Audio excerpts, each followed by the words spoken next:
కొబ్బరికాయ రాయి ఉంది, ఇక్కడ చెంబు ఉంది. బెస్ట్. అరటి పండు is equal to agarbatti stand. అంతే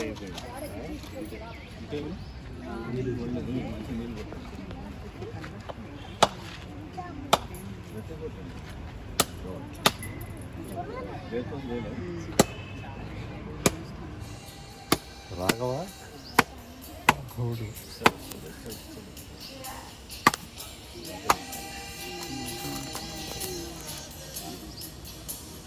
వస్తున్నా మీరండి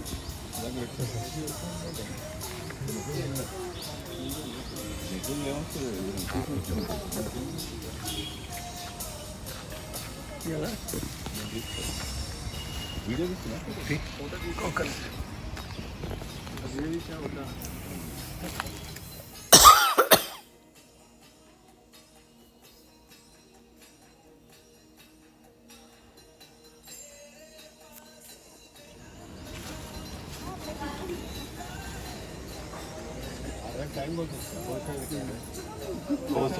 కోశాధికారి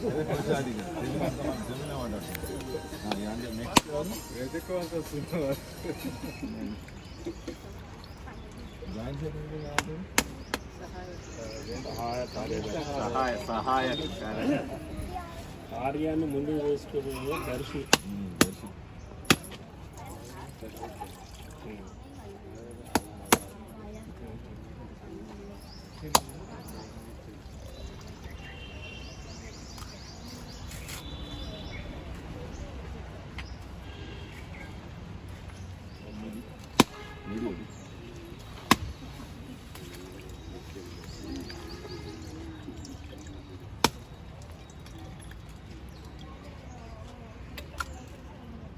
मेरे चुनी ले लो भाई जरा जी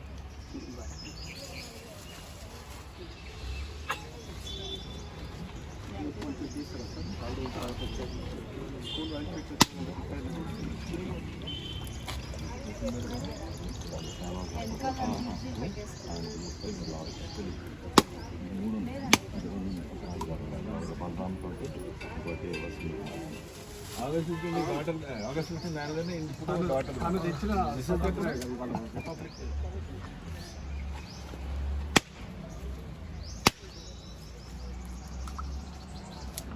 నీళ్ళని మంచి వచ్చి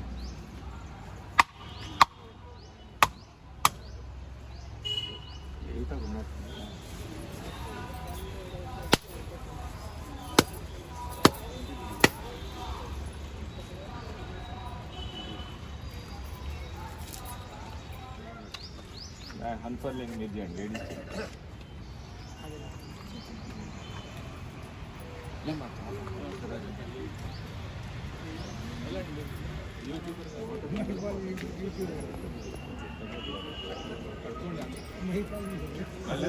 బిల్లు పంపిస్తాను.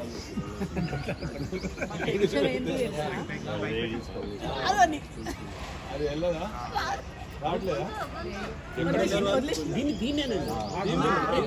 గుంజాడు గుంజాడు పర్వాలేదు. తర్వాత తీసుకున్నాం అది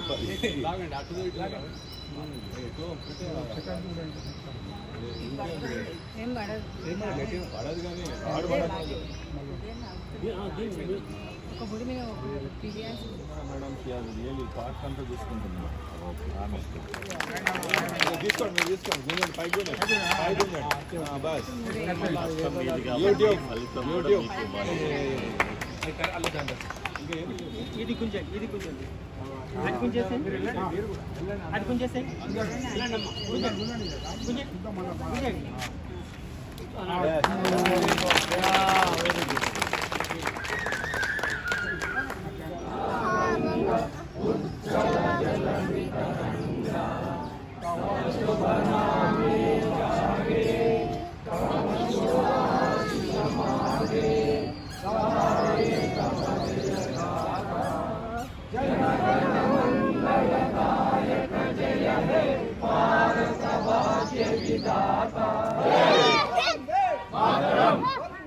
మాతరం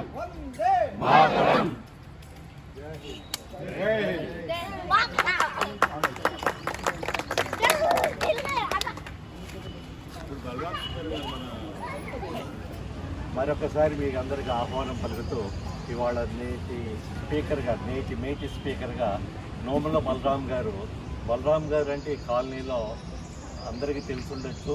ఒక కరోనా టైంలో 4-5 సంవత్సరాల క్రితం జమ్మికోట ఆయన నేటివ్ ప్లేస్లో మంచి స్కూల్ స్టార్ట్ చేద్దామని ఒక స్కూల్ స్టార్ట్ చేశారు. ఇక్కడికి తిరుగుతున్నారు. బలరాం గారు మంచి స్పీకరు, తర్వాత మేధావి. అటువంటి మేధావిని ఈరోజు మనం ఒక ఎక్స్పెక్టేషన్స్ ఎక్కువ ఉంటాయి, ఉండాలని చెప్తున్నారు. మొదట్లోనే కరోనాతో పారిపోయింది అన్నట్టు. ఆయన కరస్పాండెంట్ ఒక సాంఘిక సేవా కార్యక్రమాల్లో చురుకుగా పాల్గొంటుంటారు. ఆయన ఓన్ బిల్డింగ్లో 600-700 మంది స్టూడెంట్స్ అక్కడ రన్ చేస్తున్నారు. చిన్న కాంట్రాక్టర్ కూడా ముందు చేశారు, ఇప్పుడు కూడా చేస్తున్నారో నాకు ఇంత ఐడియా లేదు. అటువంటి నోముల బలరాం గారిని ఈ సందర్భంగా మనం January 26 ఆగస్టు 15 2 కార్యక్రమాలు మనం చేసుకుంటాము. January 26 అంటే కాన్స్టిట్యూషన్, మనం ఆ రోజు స్వతంత్రం ప్రకటించుకొని ఆగస్టు 15 మనం జెండాను ఎగరేసుకున్నాం. కానీ అప్పటి నుంచి 5-6 నెలల కాలం మనకి టైం పడుతుంది. ఆ టైం పడుతుంది. పెళ్ళి అవ్వగానే ఎంట్రీ మనం వాళ్ళిద్దరిని కూడా కుటుంబం పెట్టాం. చాలా మనకి వాళ్ళకి కావాల్సినవన్నీ ఏర్పాటు చేసి టైం ఎట్లా పడుతుందో అదేవిధంగా ఈ కాన్స్టిట్యూషన్ మన దేశానికి కావాల్సినటువంటి మన ప్రజలకు కావాల్సినటువంటి ఈ కాన్స్టిట్యూషన్ని ఏర్పాటు చేసుకొని వీటిని డిక్లేర్ చేసుకుంటూ మనం ఈ రోజు నుంచి మనది స్వతంత్ర ప్రతిపత్తి కలిగినటువంటి దేశంగా మనం ప్రకటించుకున్నాం. ఆ రోజే January 26. ఈ 26 రోజున మన చెప్తారు మీకు చాలా అవకాశం ఉంది, చాలా పాయింట్ ఉంది. చెప్పమని చెప్పేసి మొత్తం మనం కాబట్టి బలరాం గారిని మాట్లాడవలసిందిగా కోరుతున్నాను, ప్లీజ్. ఏం లేదండి, సరదాగా వారు మాట్లాడుతూ ఉంటారు. అక్కడ ఉన్న వాళ్ళందరూ 1991లో అనుకుంటా వచ్చాము. దాదాపు 44 years గడిచిపోయాయి. ఎట్లా గడిచిపోయాయో ఒక్క 4 సంవత్సరాలు బయటకంటే సెప్టెంబర్ 8లోనే, బట్ ఇక్కడికి రావటం మళ్ళీ చాలా రోజుల తర్వాత వచ్చా. 75 సంవత్సరాలండి ఎట్లా గడిచిపోయావు. ఆ గాలులు, ఆ ఆక్సిజన్ పీల్చుకుంటూనే బ్రతుకుతున్నాం. ఇంకా పిల్లలు బ్రతికేవాళ్ళు. అదే 1950లో. సరే, కొంతమంది విమర్శనాకారులు ఉంటే వాళ్ళకి అదో ఆనందం. మనకు ఈ స్వతంత్రాన్ని, ఈ రాజ్యాంగాన్ని ఇచ్చి చనిపోయిన 30 ఏళ్ళ తర్వాత పుట్టిన పిల్లలు కూడా వాళ్ళని విమర్శించే స్థాయికి ఎదిగారు.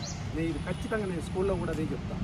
అదో ఫ్యాషన్ అయిపోయింది విమర్శించటం అని. అంటే అది గొప్ప వ్యక్తులను విమర్శిస్తే, రాజకీయ నాయకులను అంటే గొప్ప వ్యక్తులను విమర్శిస్తే వీడో లీడర్గా తయారవుతాడు. కానీ మన పిల్లలు కూడా రాజ్యాంగాన్ని విమర్శిస్తారు, గాంధీని విమర్శిస్తారు, ప్రతి ఒక్కరిని విమర్శించే దుస్థితి ఏర్పడ్డది.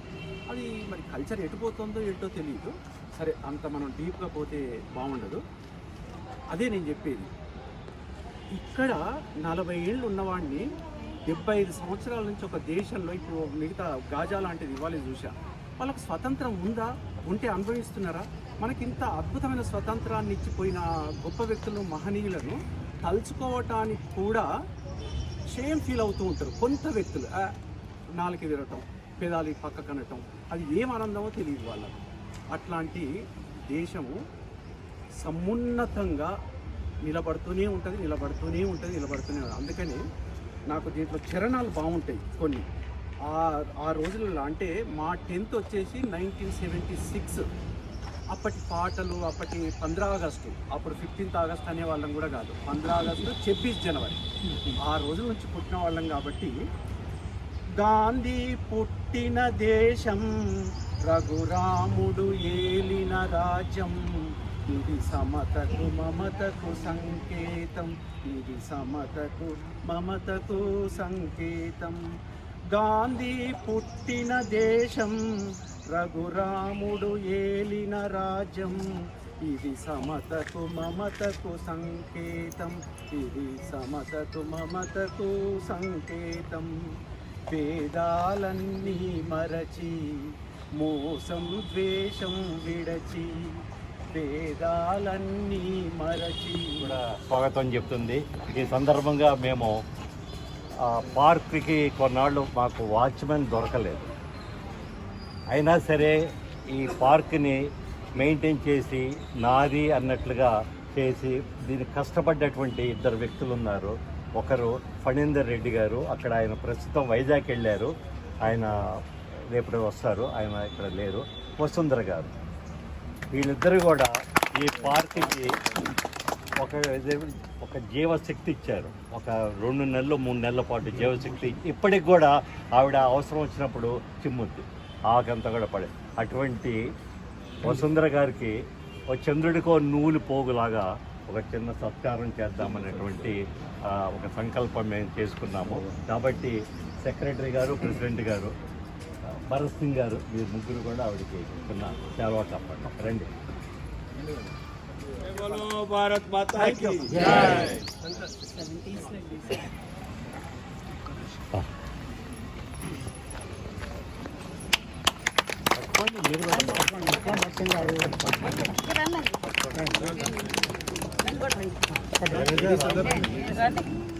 లేడీస్, ఇది ప్రైడ్ ఫర్ లేడీస్.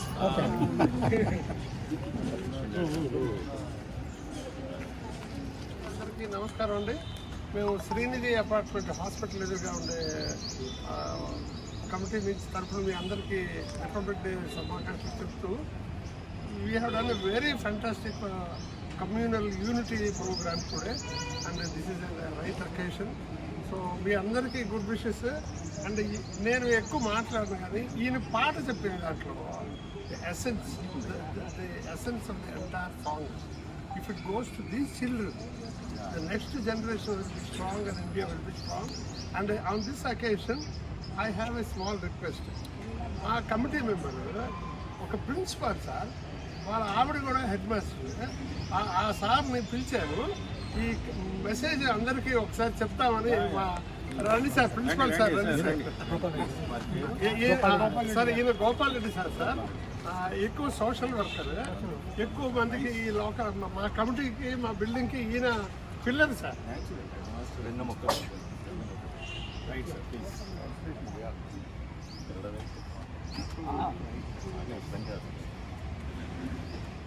మేధావి మిత్రులారా, ఏదో 1-2 మాటలు మాట్లాడమని చెప్తున్నారు కాబట్టి నేను పెద్ద వక్తను కాను. నిజానికి మనకు స్వాతంత్రము ఎందుకు వచ్చింది, అసలు స్వాతంత్రం పోవడానికి కారణం ఏమిటి అని ఒకసారి మనం ఆలోచించాలి. ఎన్నో సంవత్సరాలు, మరి కొన్ని వేల సంవత్సరాలు ఇక్కడ ఉండేటటువంటి జాతి ఏదైతే ఉండి ఉన్నదో, ఒక 1200 సంవత్సరాల నుండి బానిసత్వానికి గురి అయింది.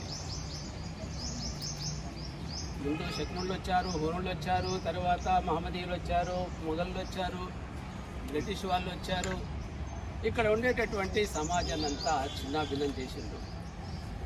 ఏదో మొత్తం మీద మనకు స్వాతంత్రము లభించింది ఆ మహనీయుల త్యాగాల వల్ల. స్వాతంత్రం వచ్చిన తర్వాత, స్వాతంత్రం రాకముందు స్వతంత్రం వచ్చేస్తే మన దేశం బాగుపడుతుంది అనేటటువంటి ఆలోచన అందరి మేధావి వర్గంలో ఉండి ఉన్నది. స్వాతంత్రం వచ్చిన తర్వాత సరే మరి దీన్ని ఎట్లా కాపాడుకోవాలనేటటువంటి ఆలోచన మన లోపల తక్కువైపోయింది. మరొకటి, ఏ విధంగా మన ఈ పరిపాలనను సాగించాలి అనేటటువంటి విషయాన్ని ఆలోచిస్తే ఒక్క విషయం చెప్తాను. స్వాతంత్రం వచ్చినప్పుడు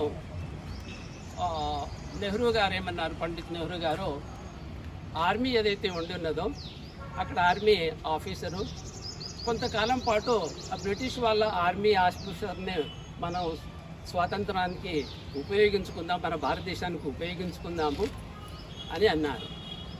అంటే అప్పుడు ఉండేటటువంటి సైన్యాధికారి, సరే మనకు అనుభవం లేదు అనుకున్నారు, మరికొంత కాలం పాటు మనం కూడా ఈ ప్రధానమంత్రిని బ్రిటిష్ వాళ్ళని ఉంచుకుంటే బాగా ఉంటుంది కదా, ఎందుకంటే మీరు కూడా ఇప్పుడు కొత్తగానే వచ్చేస్తున్నారు ప్రధానమంత్రిగా, మరి మీకు కూడా అనుభవం లేదు, ఇంక మరికొంత కాలము బ్రిటిష్ వాళ్ళనే ప్రధానిగా ఉంచుదాము అని అన్నారు.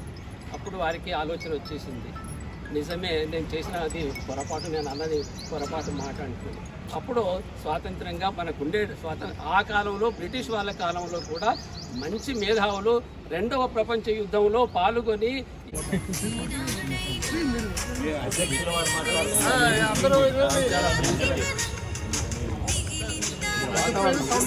మా ఇంట్లోని స్పీకర్లు 4 స్పీకర్లు బ్యాటరీతో ఉంది. సార్ వీరు వెంకట్రావు గారని మన వసుంధర గారికి హస్బెండ్. వీరి సహకారం లేదు వారు చేసిండేవారు కాదు కాబట్టి వీరికి మనం తప్పకూడదు. సార్ అందరు గ్రూప్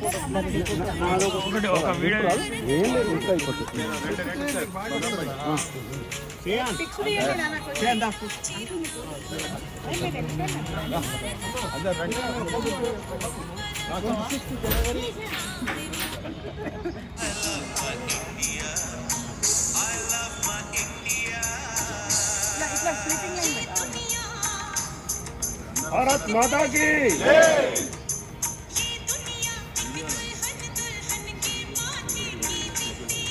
నగర్ అసోసియేషన్ కి కమిటీ మెంబర్స్ కి